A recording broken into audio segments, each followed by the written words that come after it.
okay ka lang ba? Okay lang po ako, Eric. Bakit parang nakakunot yata yung noo mo sa pagtingin mo sa iPad? Ba't may nakita ka bang hindi mo nagustuhan? Wala po, Kuya Eric. Nagre-review lang po ako. Kaso ang sakit na po ng mga mata ko kakabasa.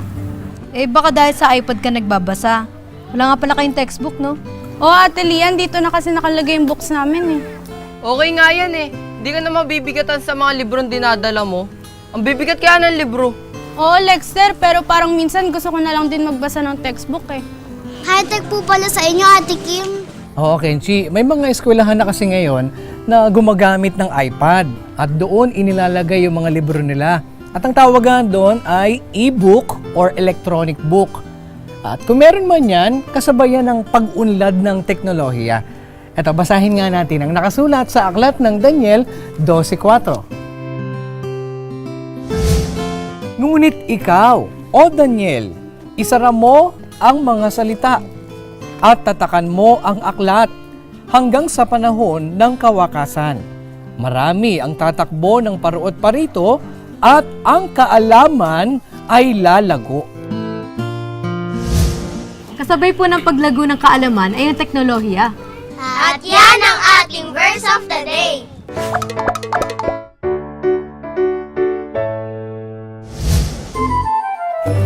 Kids, KNC show na naman. Kaya samahan nyo kaming umawit at sumayaw.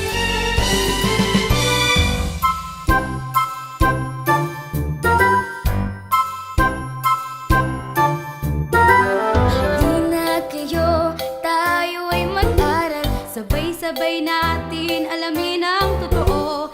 Ang kawan ng kordero sa inyo'y nag-aanyaya. Mapalad nga naman ang bumabasa. Katwiran ng Ama ay mauunawa. Kaya buksan ang Biblia, tayo na magsalo-salo. The KNC Show will teach us while we grow. Sa tulong ng ating Diyos Ama, isipan ay magliliwanag na. Ang turo ng ating Ama ang siyang dapat lakaran. Sa KNC Show will teach us while we grow. Sa tulong ng ating Diyos Ama, isipan ay magliliwanag. The KNC Show will teach us while we grow. Sa tulong ng ating Diyos Ama, isipan ay magliliwanag na.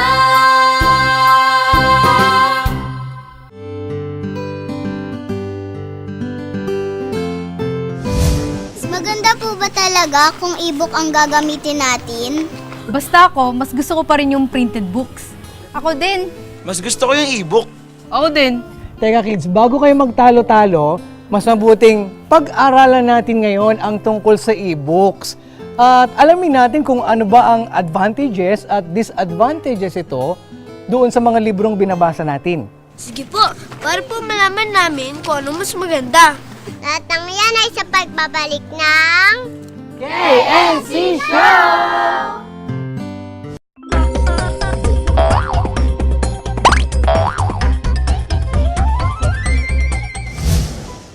Nasaan na kaya yung mga yun? Handa ko na itong mga gamit na gagamitin namin mamaya. Hi, Kuya Moonlight! Hi Kenshi, Sayam, buti nandito na kayo.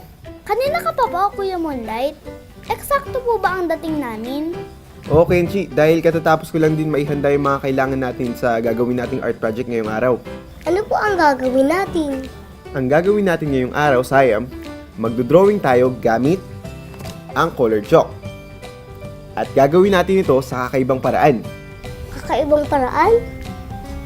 Mukha exciting po yan, Kuya Moonlight. Start na po tayo. Isali po natin sila. O sige Kenshi, pero bago tayo mag-start, narito pa ang mga materials na kailangan natin. Colored chalk, illustration board, gunting, at cardboard paper na ginawa ko ng pattern para sa project na gagamitin natin. Ngayong nakahanda na ang mga kailangan natin, magsimula na tayo at narito ang mga paraan sa paggawa. At kayo dyan kids, kung nakahanda na ang mga gamit nyo, sabayan nyo kami sa paggawa ng kakaibang paraan ng pagdodrawing at ang tawag dito ay colored chalk drawing. Tara, simulan natin! Sa paggawa nito, kailangan natin ng pattern mula sa cardboard o anumang matigas na papel. Pumili tayo ng object o shape na gagamitin natin. Kung meron na tayong napiling object, kunin na ang colored chalk at kulayan ng madiin ang ating pattern. Maaaring gumamit ng iba't ibang kulay ng chalk para sa ating object.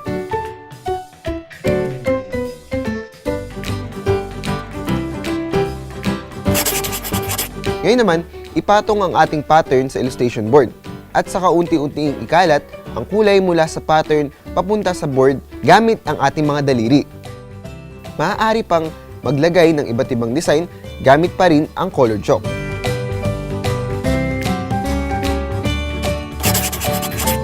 Yan, tapos na ako. Ang ginawa kong obra ay landscape painting. O tignan ko nga yung mga ginawa nyo. Ito po yung ginawa ko, Kuya Moonlight. Gumawa po ako ng mga bahay. Ako naman po, ang ginawa ko ay mga building. Ang galing po, pwede rin po palang gamitin sa pagdodrawing ang colored chalk. Akala ko po, pangsulat lang po ito. Alam niyo, Sayam at Kenshi at mga bata, pagdating sa sining, marami tayong pwedeng magawa. Basta malawak lang ang ating kaalaman at ang ating creativity, marami tayong magagandang bagay na pwedeng malikha. Muli tayong magkita-kita sa susunod at samahan niyo ulit kami upang sanayin ang ating kakayahan sa pagguhit dahil tayo mga Batang Artistic.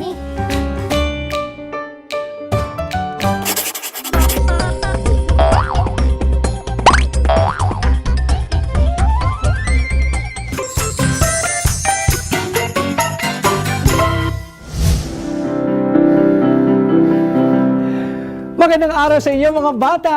Ako si Kuya Eric at kasama natin ang aking mga students na sina Marian, Angelica, Kim, Bessie, May. at syempre kayo din ang aking mga estudyante. Kaya samahan nyo kami dito sa Kantahan Na! Yan, at sa pagkakataong ito, hindi lang tayo kakanta, kundi mag-aaral din tayong tumugtog ng ilang musical instruments na gusto ninyo, kagaya ng guitar, violin, piano, drums, at ano pa. Teka, sino ba sa inyo ang marunong tumugtog ng musical instruments? Ako po, piano. Kaso lang po, onti lang po. Kuya Eric, piano tsaka gitara po. Gitara po, Kuya Eric. Gitara din po, Kuya Eric. Ako din po, Kuya Eric, gitara. Kaso lang po, konti lang din po ang alam ko. Wow, lahat pala kayo talented eh. Di bale, alam niyo ba kung naloobin ng Panginoon ang ilan sa mga musical instruments gaya nga ng guitar, drums, piano, violin, pag-aaralan natin yan. At syempre kasama din dyan ang voice lesson. Gusto niyo ba yon? Opo, Kuya Eric. Okay, excited na kayo ha? At ngayon, simulan na natin mag-aral ng piano. At umpisahan natin pag-aralan ay ang basic sa piano. Ready na ba kayo? Opo, Kuya Eric. Gustong gusto ko rin po mag-piano. Paano ba po tumugtog ng piano? Talagang excited ka na ha? Sige, pero bago natin simulan ang ating pag-aaral ng basic piano, alam nyo ba mga bata na base sa pag-aaral ng mga music teacher na ang musical ability ay hindi inborn talent. Pero ito ay ability na maaaring ma-develop sa pamamagitan ng maayos na training. Gaya ng halos karamihang mga bata na natutong magsalita ng sariling wika. At natutuhan nila ito sa pamamagitan ng paulit-ulit na pakikinig. At parehong proseso din sa pagdevelop ng tainga o pakikinig patungkol sa music. Ang paulit-ulit na pakikinig ay mabilis na paraan ng paglago o pagkatuto. Sa paraang ito, ang isang bata ay lalago ng may maayos at tamang kaalaman sa musika.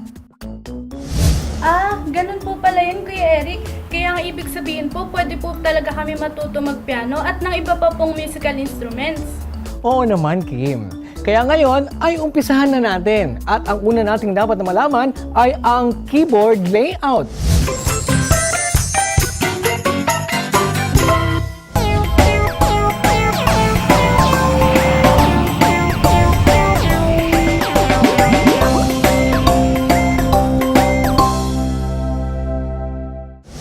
Salamat po sa Diyos at naunawaan po namin ng kahalagahan ng e-book at ng disadvantages nito. Pareho lang naman po silang mabuting gamitin, pero yung e-book po dapat alam natin paano gamitin. Ganon din po sa pagbabasa ng published books. At alam po natin dapat ang basahin, lalo na po yung magdadagdag kaalaman sa atin. Tama. Kahit ano naman dito, makabubuti sa atin. Basta't mayroon tayong matututuhan sa mga binabasa natin. Basta kids, tuwing magbabasa kayo, doon kayo sa maliwanag na lugar para hindi masira ang mata ninyo, okay? Okay. At ngayon naman, ituloy na natin ang ating Bible story. Noong nakaraan, natunghayan natin ang naging balak ni Haring Saul laban kay David. Hindi po naging maganda ang resulta ng pagkainggit ni Haring Saul kay David dahil tinangka po niyang tuhugin siya ng sibat. Buti na lang po hindi niya tinamaan. At ang balak po ni Haring Saul para maibuwal po si David ay ibigay po ang kanyang matandang anak na babae. Nangyari po ba ang gustong mangyari ni Haring Saul? Tignan na lang natin ang mangyayari sa plano ni Haring Saul kay David. Basahin na natin ang nakasulat sa unang Samuel 18:19 hanggang 30. Ngunit nangyari na sa panahong ibibigay kay David si Merab na anak na babae ni Saul, ay ibinigay na asawa kay Adriel na Meholatita. At sinisinta ni Mikal na anak na babae ni Saul si David. At kanilang isinaysay kay Saul. At ang bagay ay ikinalugod niya. At sinabi ni Saul, "Aking ibibigay sa kanya siya, upang siya'y maging silo sa kanya, at upang ang kamay ng mga Filisteo ay maging laban sa kanya." Kaya't sinabing ikalawa ni Saul kay David, "Ikaw ay magiging aking manugang sa araw na ito." At iniutos ni Saul sa kanyang mga lingkod na sinasabi, "Makipag-usap kayo kay David ng lihim, at inyong sabihin, narito, kinatutuwaan ka ng hari, at minamahal ka ng lahat ng kanyang mga lingkod. Ngayon nga ay maging manugang ka ng hari." At sinalita ng mga lingkod ni Saul ang mga salitang yaon sa pakinig ni David. At sinabi ni David, "Inaakala ba ninyo na magaang bagay ang maging manugang ng hari? Dangang ako'y isang dukhang tao at niwawalang kabuluhan." At isinaysay ng mga lingkod ni Saul sa kanya na sinasabi, "Ganitong paraan nagsalita si David. Ganito ang inyong sasabihin kay David, hindi nagnanasa ang hari ng anumang bigay kaya, kundi isang daag balat ng masama ng mga Filisteo, upang mapanghigantihan ang mga kaaway ng hari." Ang balak nga ni Saul ay maibuwal si David sa pamamagitan ng kamay ng mga Filisteo. At nang saysayin ng kanyang mga lingkod kay David ang mga salitang ito, ay ikinalugod na mabuti ni David na maging manugang siya ng hari. At ang mga araw ay hindi pa nagaganap. At tumindig si David at yumaon, siya at ang kanyang mga lalaki, at pumatay sa mga Filisteo ng 200 lalaki. At dinala ni David ang kanilang mga balat ng masama, at kanyang ibinigay ng buong bilang sa hari, upang siya'y maging manugang ng hari. At ibinigay na asawa sa kanya si Saul, si Mikal na kanyang anak na babae. At nakita at nalaman ni Saul na ang Panginoon ay sumasa kay David. At sinisinta si David ni Mikal na anak ni Saul. At si Saul ay lalong natatakot kay David. At naging kaaway ni David si Saul na palagi. Nang magkagayoy, lumabas ang mga pangulo ng mga Filisteo. At nangyari na sa tuwing sila'y lumalabas, ay nagpakabait si David kaysa lahat ng mga lingkod ni Saul. Sa gayon, ang kanyang pangalan ay lalong namahal.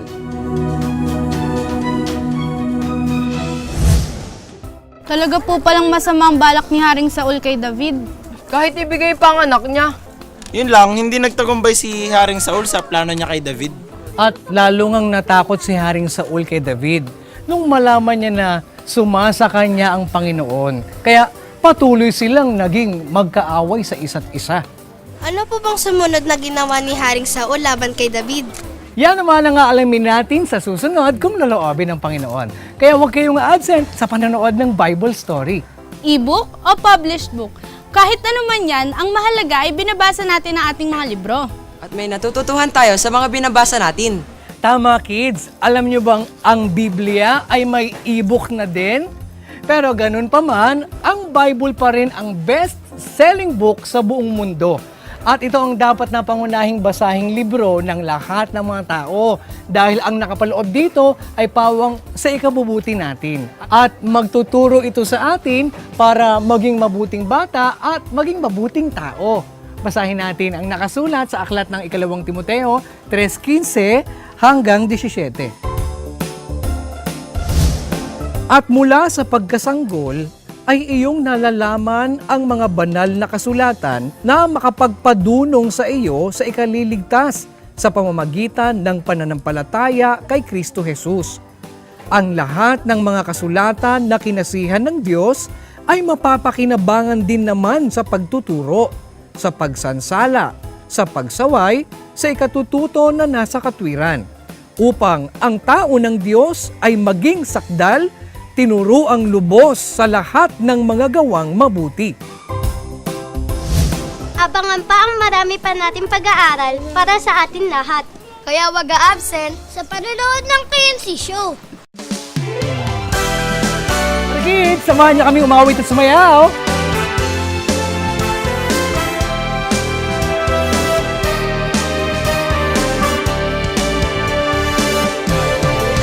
Nasasabi, mag-aral muli, mula pagpasok hanggang pag-uwi.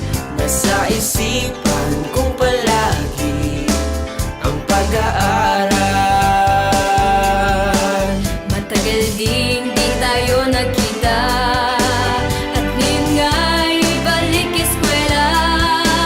Magkakasama sa ligaya ng pag-aaral.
hanggang dito mga bata, sa susunod kung loloobin ng Panginoon ay muli tayong magkita-kita. Dito lang sa nag-iisang Bible School on Air, ang KNC Show!